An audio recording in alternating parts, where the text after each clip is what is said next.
Hi friends, இன்றைக்கி விநாயகர் வழிபாடு தான் நம்ம பார்க்க போகிறோம். நம்ம எல்லாருக்குமே தெரியும், விநாயகர் நம்மளுடைய முழு முதற் கடவுள். அவரை ஃபஸ்ட்டு வணங்கிட்டு, நம்ம குலதெய்வத்தை வணங்கிட்டு, அதுக்கப்புறம் நம்ம எந்த இஷ்ட தெய்வத்தை வணங்கினா மட்டுமே தான் நமக்கான வேண்டுதல்கள் பலிதமாகும். இன்றைக்கி நான் ஒரு பவர்ஃபுல்லான விநாயகர் வழிபாடு பற்றி தான் சொல்ல போகிறேன். இது ஆக்சுவலி நான் டெஸ்ட் பண்ணி எனக்கு ஒரு ஜாப் ஆஃபர் கிடைச்ச ஒரு விஷயத்தை பற்றி உங்களுக்கு ஷேர் பண்ணுறேன். என்னோடய கேஸை பார்த்துக்கிட்டிங்கன்னா, நான் நிறையா என்ன தான் எக்ஸாம்ஸ் எழுதி பாஸ் பண்ணியிருந்தாலும் எனக்கு ப்ரமோஷன்ஸ் மட்டுமே ஹோல்டுலேயே இருந்தது என்னோடய கன்சர்னில்.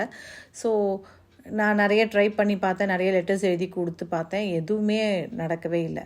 ஸோ ஒரு பாயிண்டில் போதும், வேறு ஜாப் ஸ்விட்ச் பண்ணலாம் அப்படின்னு நினச்சிட்டு நான் வேண்டிட்டு ஒரு இன்டர்வியூவும் போய் அட்டென்ட் பண்ணிட்டு வந்துட்டேன்.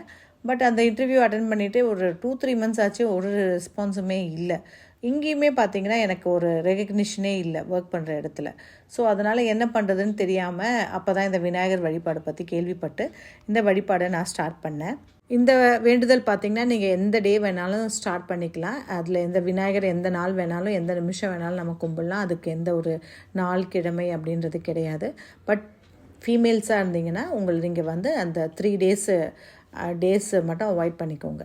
2 முறையான ஒரு வழிபாட்டு முறையை நான் சொல்கிறேன். இது ரெண்டுமே ரொம்ப ரொம்ப பவர்ஃபுல். ட்ரை பண்ணி பாருங்கள். கண்டிப்பாக 21 டேஸில் உங்களுக்கு நல்ல ரிசல்ட் கிடைக்கும். ஆத்மார்த்தமாக விநாயகரை நல்ல மனசார வேண்டிக்கிட்டு உங்களோட சங்கல்பம் என்னவோ, சங்கல்பம் மீன்ஸ் உங்களோட வேண்டுதல் என்னவோ அதை ஆத்மார்த்தமாக நினச்சி வேண்டிக்கிட்டு ஒரு பெரிய மணப்பலகை எடுத்துக்கோங்க. எந்த டைமிங்கில் ஸ்டார்ட் பண்ணுறீங்களோ அதே டைமிங்கை கன்சிஸ்டண்ட்டாக 21 டேஸ் ஃபாலோ பண்ணுறது இந்த ஃபஸ்ட்டு வேண்டுதலுக்கு ரொம்ப ரொம்ப முக்கியம். ஒரு மரப்பலகையை எடுத்துக்கோங்க, இல்லைன்னா ஒரு நோட் புக் பென்னு கூட எடுத்துக்கோங்க. விநாயகர் பிள்ளையார் சுழின்னு சொல்லுவேன் இல்லைங்களா, அந்த பிள்ளையார் சுழியை பீடம் வச்சு நான் இப்போ எழுதி காமிச்சிருக்கேன் பாருங்கள். அந்த மாதிரி பீடம் வச்சு ஒரு 21 முறை அந்த வேண்டுதலை மனசார நினச்சிக்கிட்டு விநாயகரை சின்சியராக வேண்டிக்கிட்டு அதை எழுதிட்டு வாங்க. எழுதிட்டு விநாயகர் மந்திரம் இல்லை ஸ்லோகம் ஏதாவது சொல்லுங்கள். ஸ்லோகம் ஏதாவது தெரிஞ்சிச்சு அப்படின்னா அதை சொல்லிவிட்டு ஒரு தீப ஆராதனை காமிச்சிட்டு உங்களோட வேண்டுதலை சொல்லிவிட்டு நீங்கள் முடிச்சிக்கலாம். இதே மாதிரி 21 நாளும் 21 தடவை ஒரே டைமிங்கில், இப்போ காலையில் 9 மணிக்கு ஸ்டார்ட் பண்ணிங்கன்னா அதே 9 மணிக்கு 21 நாளும் அந்த டைமிங்கை கன்சிஸ்டண்ட்டாக மெயின்டைன் பண்ணிக்கோங்க. 9-9:30 பார்த்துக்கோங்க. இல்லை 8 மணிக்கு ஆரம்பிச்சிங்கன்னா 8:30 பார்த்துக்கோங்க. அந்த மாதிரி ஒரே டைமிங்கில் இந்த வேண்டுதலை எழுதி நீங்கள் பாட்டுக்கு உங்களோட சங்கல்பம், உங்களோட வேண்டுதலை வச்சு டெய்லி அதை சொல்லி வணங்கிக்கிட்டே வரணும். வணங்கிக்கிட்டே வந்தீங்கன்னா அது 21 டேஸ் முடிஞ்சதுக்குள்ளே உங்களுக்கு ஒரு நல்ல ரிசல்ட் கிடைக்கும். இதை நோட் புக்கில் பென்னால் எழுதிக்கலாம் 21 டைம்ஸ். அப்படி இல்லைன்னா மணப்பலகை எடுத்துக்கிட்டு அந்த மரப்பலகையில் அரிசி மாவில் எழுதுனீங்கன்னா இன்னும் ரொம்ப விசேஷம். அரிசி மாவு இல்லைன்னா விட்டுடுங்க, கோலப்பொடியில் கூட எழுதிக்கலாம். தடவை எழுதி நீங்கள் விநாயகரை வழிபடலாம். செகண்ட் வேண்டுதல் அப்படின்றது என்னன்றதை பார்ப்போம். செகண்ட் வேண்டுதலுக்கு நமக்கு முக்கியமாக தேவைப்படுறது அருகம்புல் எடுத்துக்கோங்க. நம்மளோட ரிங் ஃபிங்கருக்கும் தம்புக்கும் நடுவில் ஒரு 4 அருகம்புல் எடுத்துக்கோங்க. அருகம்புல் எடுத்துக்கிட்டு நான் சொல்கிற இந்த மந்திரத்தை ஓம் கீம் கூம் கணபதியே நமக ஸ்வாஹா, ஓம் கீம் கூம் கணபதியே நமக ஸ்வாஹா, ஓம் கீம் கூம் கணபதியே நமக ஸ்வாஹா அப்படின்னு 108 டைம்ஸ் நீங்கள் ரிங் ஃபிங்கர் அண்ட் தம்பை வச்சு அருகம்புல்லை வச்சுட்டு இந்த 108 டைம்ஸ் சொல்லிட்டு வர பட்சத்தில் அது ரொம்ப ரொம்ப எஃபெக்டிவாக இருக்கும். அதுக்கப்புறம் உங்களோட ப்ரேயர்ஸை நீங்கள் ஏதாவது நெய்வேத்தியம் பண்ணணுன்னா அதை பண்ணிவிட்டு உங்களோட ப்ரேயரை ஃபினிஷ் பண்ணிக்கோங்க. இந்த மாதிரி நீங்கள் 21 டேஸ் பண்ணிவிட்டு வாங்க. அந்த இது பண்ணிங்க இல்லையா, அருகம்புல்லை கையில் அண்ட் இண்டெக்ஸ் ஃபிங்கரில் வச்ச அந்த அருகம்புல்லை எடுத்து உங்கள் பாடியில் டச் ஆகிற மாதிரி எங்கேயாவது வச்சுக்கணும்.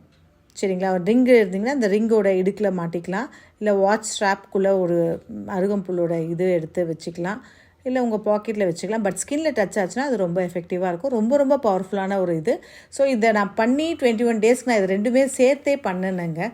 பண்ணி எனக்கு 21 டேஸில் நான் எதிர்பார்க்காத வேறு ஒரு லெவல் ஆஃப் ப்ரொமோஷன் கிடச்சி அப்லிஃப்ட்மெண்ட் நிறைய நல்லா இருந்துச்சு. நம்ம எல்லாருக்குமே தெரியும், சதுர்த்தி நாளில் விநாயகரை வழிபடுறது ரொம்ப சிறப்பு அப்படின்ட்டு. நமக்கு தெரிஞ்ச மாதிரி வளர்பிறை சதுர்த்தி இருக்குது, தேய்பிறை சதுர்த்தி இருக்குது.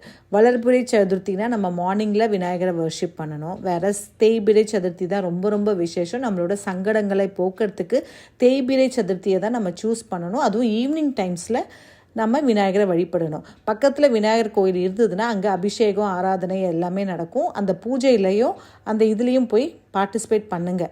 பண்ணிவிட்டு வீட்டுக்கு உங்களோட பூஜையை கண்டினியூ பண்ணுங்கள். தேய்பிறை சதுர்த்தி அப்படிங்கிறது தான் சங்கடஹர சதுர்த்தி. அன்னைக்கு நம்ம கோயிலுக்கு போயிட்டு வழிபடுறது ரொம்ப ரொம்ப விசேஷம். அதே மாதிரி நம்ம இந்த விநாயகரோட வேண்டுதல்கள் வைக்கிறது கூட நீங்கள் சதுர்த்தி நாளாக பார்த்து சூஸ் பண்ணிக்கிட்டிங்கன்னா இன்னும் ரொம்ப விசேஷமாக இருக்கும்.